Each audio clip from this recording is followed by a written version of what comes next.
Part 4. That's right, we're done with the underrated ones.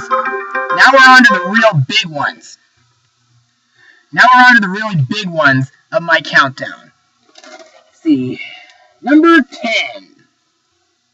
If you guys thought Coraline was a good film to watch during Halloween, well, I'll tell you one thing from Leica that could be a little bit of a major improvement over Coraline. And that film happens to be one of the 3 films from last year, ParaNorman. Just to let you know, everybody, this is not really for kids, though. But if you do have any, you should make sure you see it with them. The plot of this one is about a young boy named Norman who practically can see ghosts and communicate with zombies and stuff. On the anniversary of the witch's curse of Blythe Hollow, his uncle, who dies shortly, tells Norman that he's the one who should set the curse to stop the curse of that time. When I thought of this film, it was pretty creepy for an animated Halloween movie. And also, I felt kind of sorry for the villain named Agatha, who was the witch in the first place. I still felt bad for her, though. Being killed just because people got scared of her. Sometimes I feel the same way people are afraid of me sometimes, why people usually treat me like an outcast at times.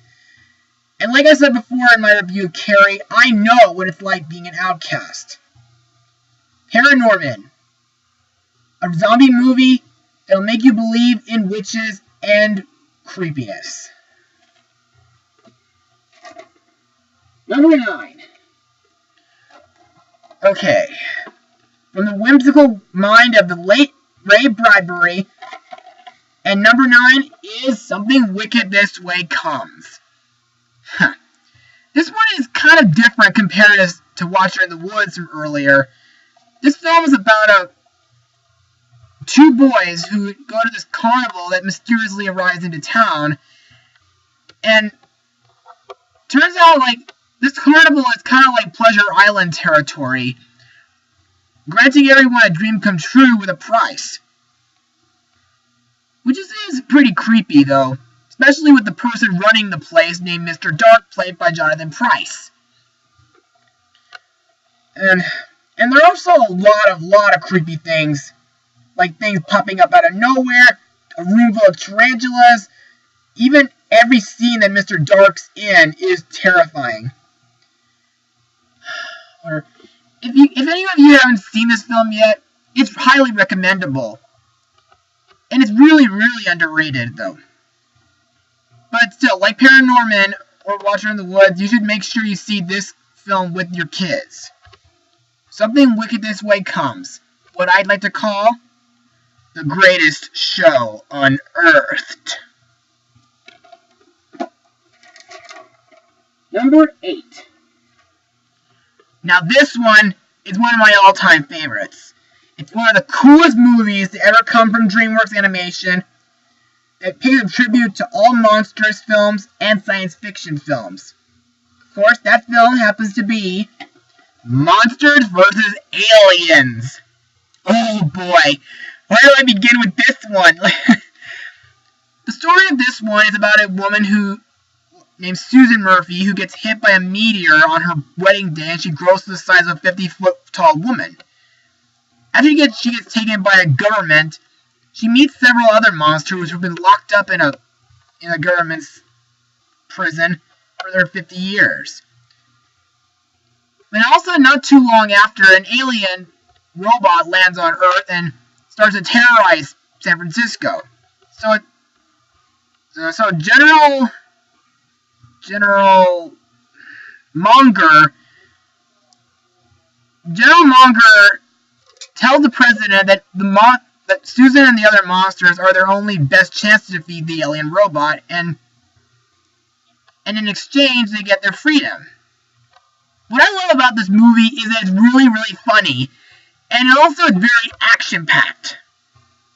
So far, another thing is that all these monsters and things reference things like Like, Dr. Cockroach references The Fly, Susan represents Attack of the 50-Foot Woman, Insectosaurus represents Godzilla, Bob is the Blob, and Missing Link is the creature from the Black Lagoon.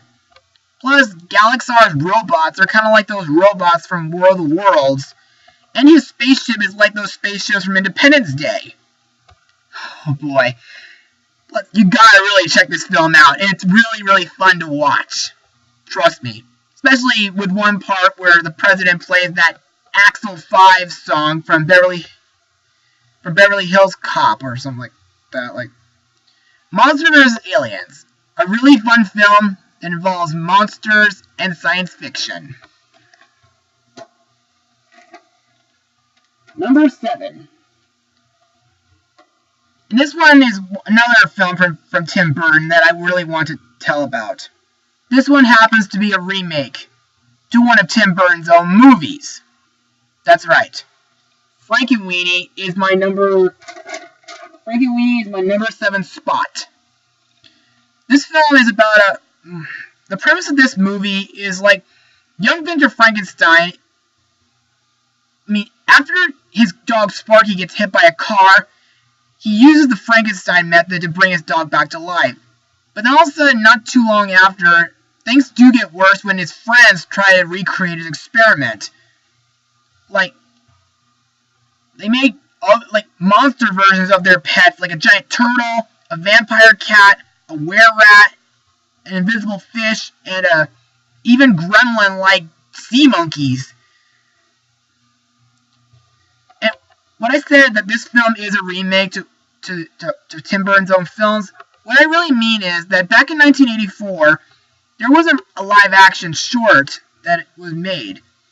And after Tim Burton made that, unfortunately, and I regret to say, Disney fired him because they think that the original was a waste of company resources along that time. Which seems unfair. Thank goodness Disney gave him the chance to make this movie after he made Alice in Wonderland. And I'm proud about it. Frankenweenie. Tim Burton's remake that is full of strange love. Number 6. And if you thought Phantom of the Opera was a really good movie that was a musical, then Little Shop of Horrors kind of gives it a run for its money. I was first I never watched the movie first, but I did see this show performed at the theater I act at a long time ago. And ever since then, I've been addicted to the music in this musical. All thanks to the brilliant minds of the late Howard Ashman and the brilliant Alan Menken, who've done a lot of song work for Disney during the years.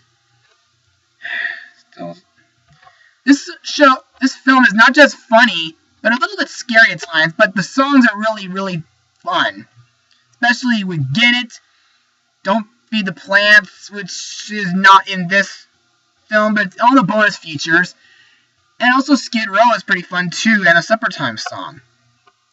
Little Shop of Horrors. Don't Feed the Plants.